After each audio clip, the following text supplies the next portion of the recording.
Hello, everyone. Happy Valentine's Day.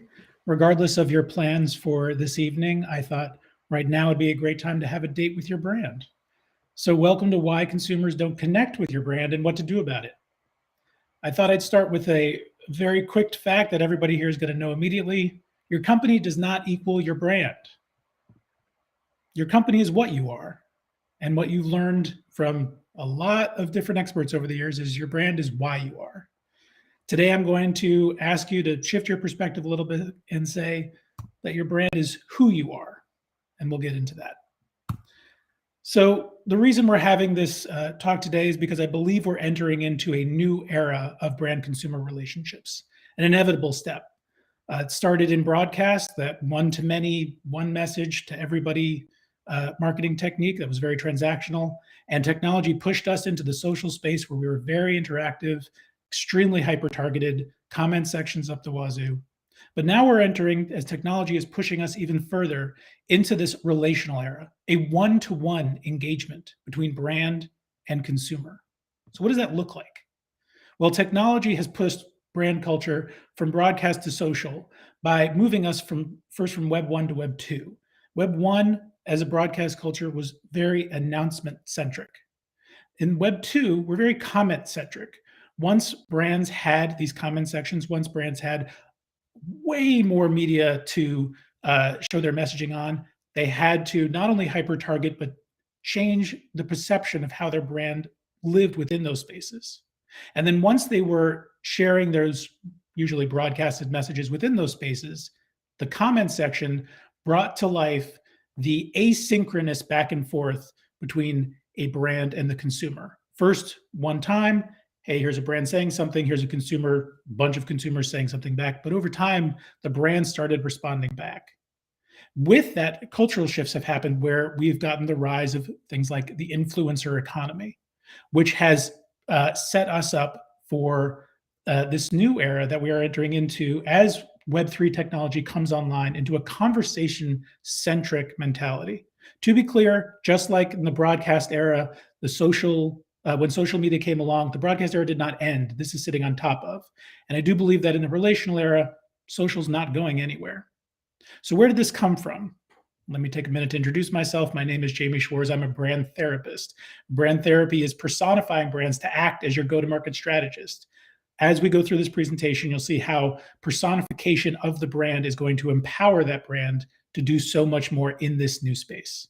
So originally, how this built out, I was going to be a clinical psychologist, but then found a lot of fun to be had in the advertising space. And I worked as a copywriter and creative director in New York City for over 12 years before launching my own purpose-driven agency that focused on product and market development. And then over the last few years, I've been consulting and co-founding a number of startups using futurism to align brand and consumer relationships. So I've studied people, I've studied branding, I've studied how people relate to branding, but now I've found this enlarging whole between how brands are relating to people. So some stuff about the startups I founded, they go across AI automation, asynchronous video, social media, gratitude habituation, e-learning, social media, extending independence by scaling digital twins of health coaches, and using digital twinning to saving endangered cultures. I've also worked as a futurist and innovation consultant for brands that have given me titles like Time Traveler in Residence, which I always found is my favorite title. I've learned over time to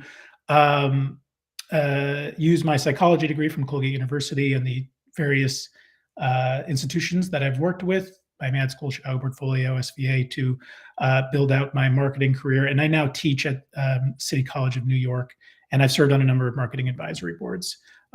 These are the many different industries I've advertised across, and some of the awards I've won. You've probably heard of Clio's or Webby's, if not the others.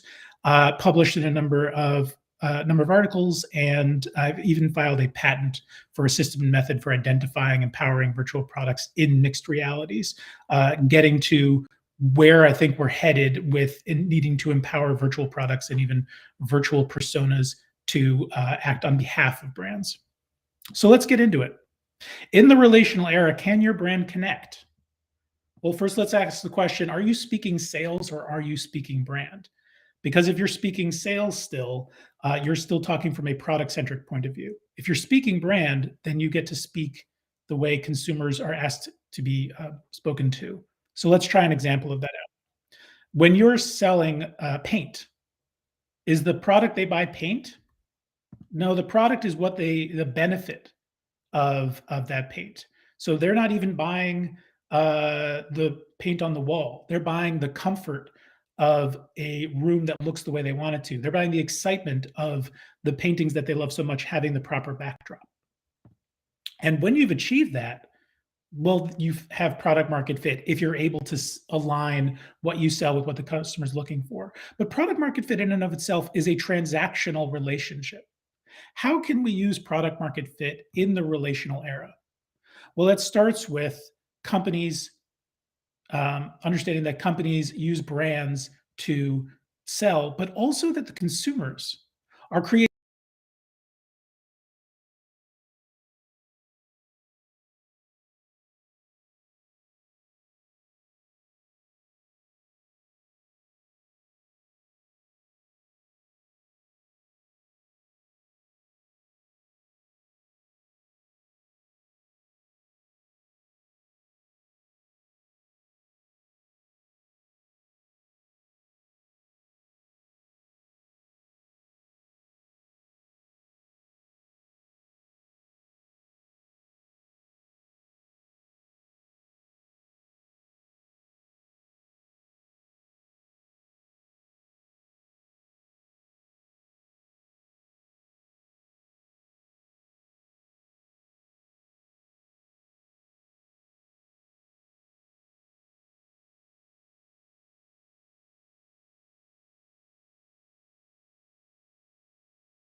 Not only to make him the face of an ad, but the face of the brand for an entire year as BLM was picking up steam.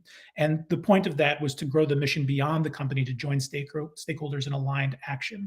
Where Nike said, "We are with you. This isn't about the products. This is about our mission and vision, but not just stating it, being it." The tribal era that or the tribal position that I believe we are now accessing is brought to life mostly first by influencers, but Nike does a great job here too. Nike bought Artifact, which is a virtual sneaker, and they've introduced cyber kicks, I think patented in 2019. And in this space, just like Nike ID before it, consumers are allowed to shape the shoes within specific guidelines to what they like. What's new is that they will share in the revenue of what they are able to create and then sell. This is something where they are empowering the stakeholders to have power over the direction of the brand itself. This is a very difficult place for brands to be. It's a very advanced kind of relationship. But the more we move into this Web3 space, the more it's not up to you anymore. The more, just like with social media before it, the technology is already there for the consumers to use it, and they are seizing it. And you can either take advantage of it or not. The reason I've added this slash here is just to reinforce that point that the product and position product and commodity positions. Although you can market from those positions for any one product, we all live in a brand world now. It doesn't matter what you're selling. If consumers speak brand, you have to as well. So moving on from there, I wanted to show you the opposite perspective of that. This is from the consumer's perspective, because it's not just about being a single product and understanding you're the only one in the field. It's understanding that the consumer will say, well, this is the only product that gives me the benefit I'm looking for, or it's the right version of the product for who I am. There's something true about myself when you're talking about brand. When we get into the purpose space, it's the product that actively does something that I do or aspire to. So by seeing from the consumer's brand's perspective, you're able to align what you're able to show from your own perspective and theirs. So when we get to tribal, we have to accept something that's very powerful and very troubling at the same time. The product, yeah, sure, whatever this brand sells, as long as it makes our community stronger. If you have kids, you've probably heard them ask for the Prime drink, which is Logan Paul. Logan Paul is a huge influencer and brand in of himself, but he created this and it's sold out before it even hit the streets. I've tried it myself. It's really not very good, but it doesn't matter. The point of the product in this space is to use as social currency to show that you are a part of the tribe. This doesn't necessarily mean that you want to buy something to make the community stronger. It might mean how you want to show off how you fit into that community. So far, just to cover what we've gone through, your brand is the space between what you sell and what consumers buy. If you're looking at product market fit from a relational era marketing perspective, the brand is the go-between between what you're selling and what consumers are buying. And to figure out that relationship, as we all do with people, we have to figure out what kind of relationship we want to have and what they want to have with us. And that's the difference between brand and positioned and tribal. So moving forward, let's talk about turning consumer interaction into relationship branding. First, let's recognize that product market fit is only ever product market fit of the moment. When you have, as I said before, with the transactional product market fit, great, you find it, that's awesome. However, and people have been studying this for a long time, there is product shift, there's innovation, there's competition, and there's market shift. There's cultures changing, there's demographic shifting, there's psychographic shifting, there's culture in general. But they haven't been put together before, which I found astounding. To look at product market fit from a product market shift perspective, you have to do, first of all, something that strategists have been screaming at you, I'm sure, for decades, and I'm sure many of you have done this, which is strengthen your why. The mission and vision has to be so foundationally strong, so cemented into what you've been, what you are, and where you're going, that you're able to then take advantage of this new era to turn that why into a who. And that's where brand therapy kicks in.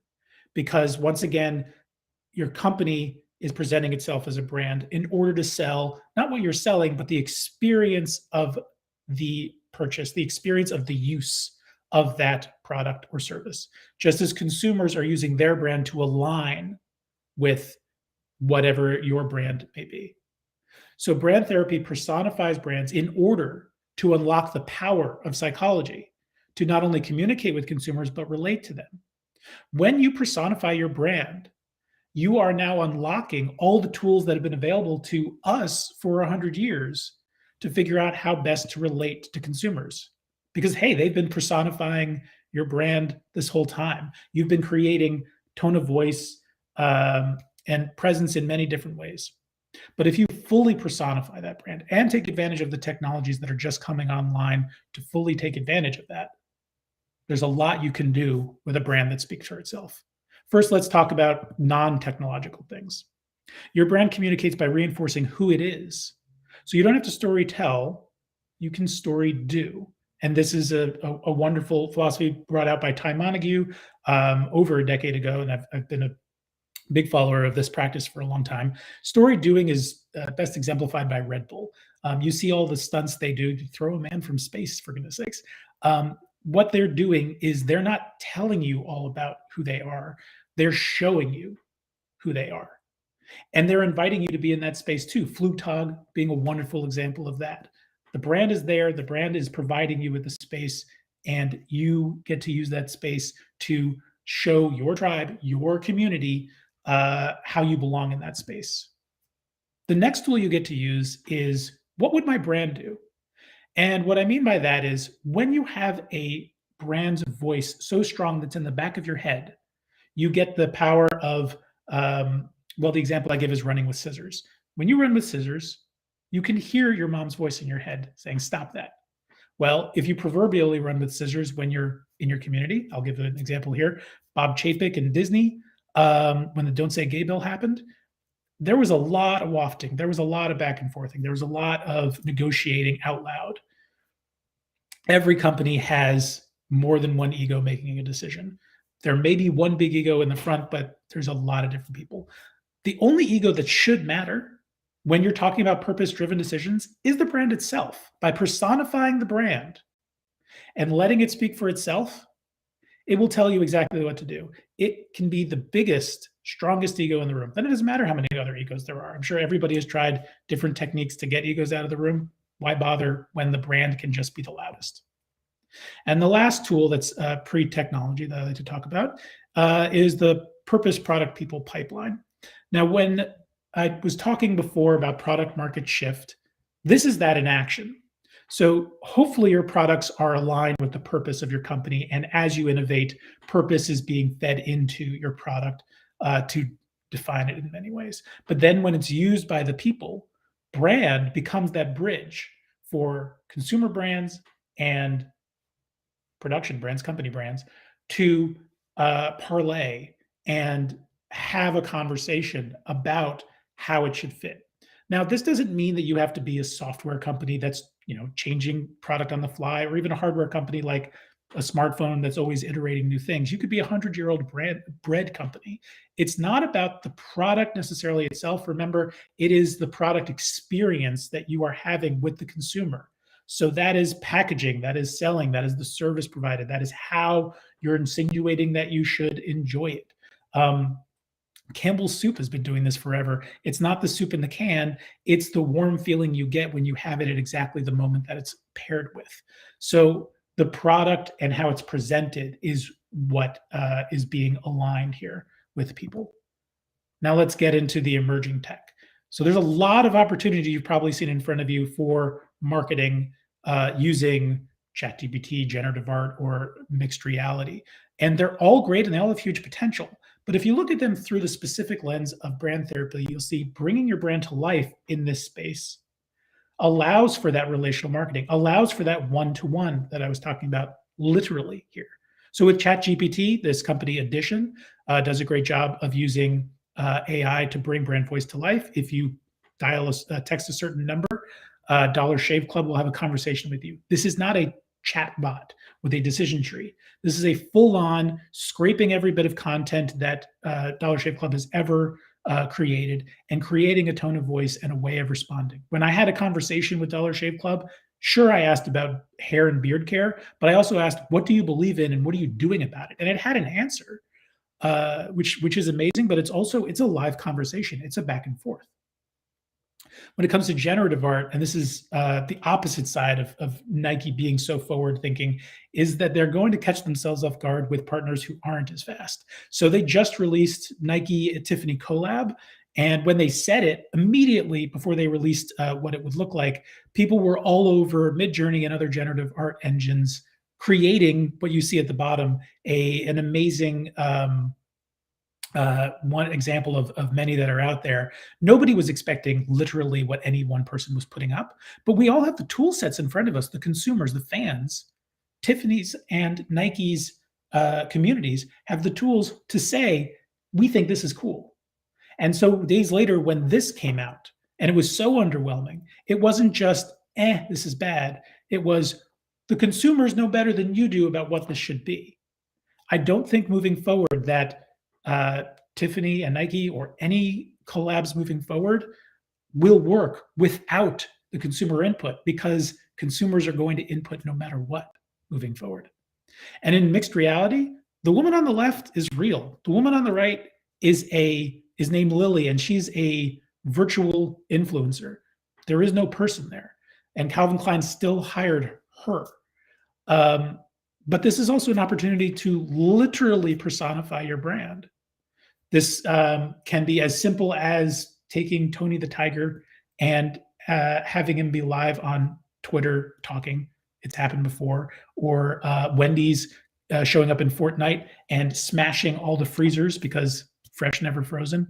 And those have been done in the past. But moving forward, as we start living in more and more immersive spaces, brands literally being there is no longer a figment of your imagination. So let's prepare for the relational era. How can we do this? Well, going over what we just covered, the first step is always going to be, before brand therapy starts, you strengthen your why, and then you create the who. And once you've done that, you find your place on the brand spectrum, and you story do from that position. And when you've done your story doing, you are now in that first back and forth with your brand and their brand, having a conversation. And this is not only consumers, this is all stakeholders. And then you're able to realign based on that conversation for product market shifting and using tools like the purpose product people pipeline. So the one thing I'd love to leave you with here about the power of brand therapy is that when your brand's point of view is your go-to-market focus, you can not only reconnect, you can stay connected. And that is the challenge, I think, moving forward into the relational era. I'd like to remind anybody who hasn't looked through the pamphlet that it is available at brandtherapy.coach. And for everybody that's listening, or anybody that's listening to the recording later, I'd love to get to know your brand and help see how I can help you, or just answer any questions that you may have that you might actually have for me now. So with that done, if anybody has questions, I'd love to take them. Okay. Question 1, are there examples of brand therapy in action? How does it work on the ground? So a good example of this would be, sorry, I'm just turning off my video clips. I'm not sure why they're still here. So a good example of this, let's see, brand therapy in action. So a large client I worked with is a healthcare client, and they have very good data relationship with their patients. Obviously, if they're working with anything on a metadata level, it's anonymized. But what I proposed to them was creating a virtual influencer that was representational of the brand, but not only as a spokesperson, but as a reflection of the health of everybody that was serviced by that health network. In other words, that influencer, virtual influencer, their health was the amalgamation of all the health of the patient base. If they on average had diabetes, this influencer had diabetes. If they on average were a certain weight, this influencer was a certain weight. And I mean fully as spectrumed as possible. So this was a breakdown of, I believe they were 55, 45 female, male. So they were a they with a femme lean. And their look was determined. You might have seen the cover of National Geographic a few years ago showing the average human in 2045 is going to look like this. We can do that with AI to then create that average look. Question 2, how does this apply to B2B? Well, this applies to B2B the same as it applies to a small business or a solopreneur. Everybody's got a brand. So the relationship, it may be more transactional if it's a direct B2B, which means you may be dealing with more of the left side of the brand spectrum. But the conversation you're still going to have, they tend to get very direct very quickly. They're in sales. Oh, sorry, I'm saying, did anybody else lose feed? If anybody has lost feed, there is a YouTube. I hope, YouTube feed. Let me send that to people if they don't have it. It should be straight in the,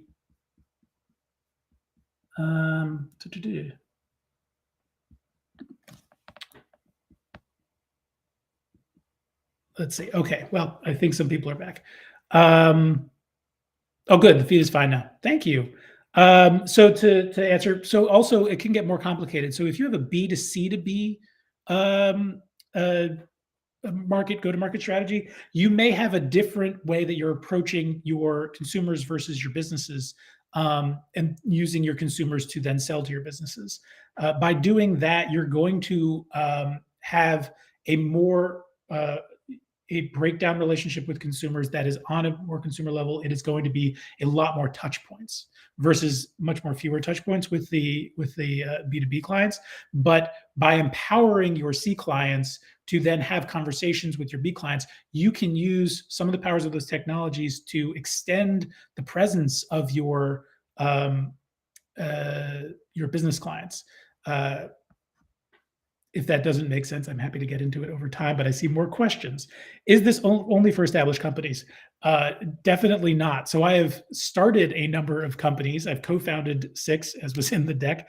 Um, and the most important thing to figure out when you're starting a company, you have the benefit of the fact that there's no baggage.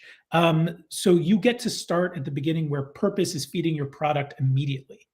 And by having purpose feed your product immediately, there is no editing that has to be done, no revision that has to be done when it comes to product development. You have the opportunity to forge product and purpose at the same time, which is a huge advantage, actually. What has to be in place before a company can put this into action? So, looking at the list, the first thing is strengthening the why, as I mentioned before. So, the reason why you want to strengthen your why is that's what the who is built on. This is a purpose centered entity. The who of your brand is um, its purpose. The mission and vision statements that you turn into the why of your company, just like at the beginning of the presentation, I said that your brand is a why. Well, I want to say that it's a who. It's built off that why. So once you have such a strong why in place, you will then have all that you need to create that who. Once again, from a startup point of view, knowing your audience, that as well as your purpose feeds into how your product and your brand personified can exist. I believe that is all the questions that I see. I will go check back up the feed. Uh, oh no. Okay, so yeah, so I see. I'm not sure how much we lost. If anybody wants to let me know, I'm happy to go over any pages again. But like I said, if you look on Calendly slash get brand therapy slash 30 minutes, I'm happy to take anybody through anything. There will be a recording of this that I will be sent out to everybody who's attended. And the pamphlet is at brandtherapy.coach as well. I want to thank everybody for their time today. If there are any last minute questions, I'm happy to answer. Um, Otherwise, I hopefully look forward to talking to you soon. Take care, everybody.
Okay, it looks like we're back, but I think it's over. So I hope to see everybody one-on-one in Cal.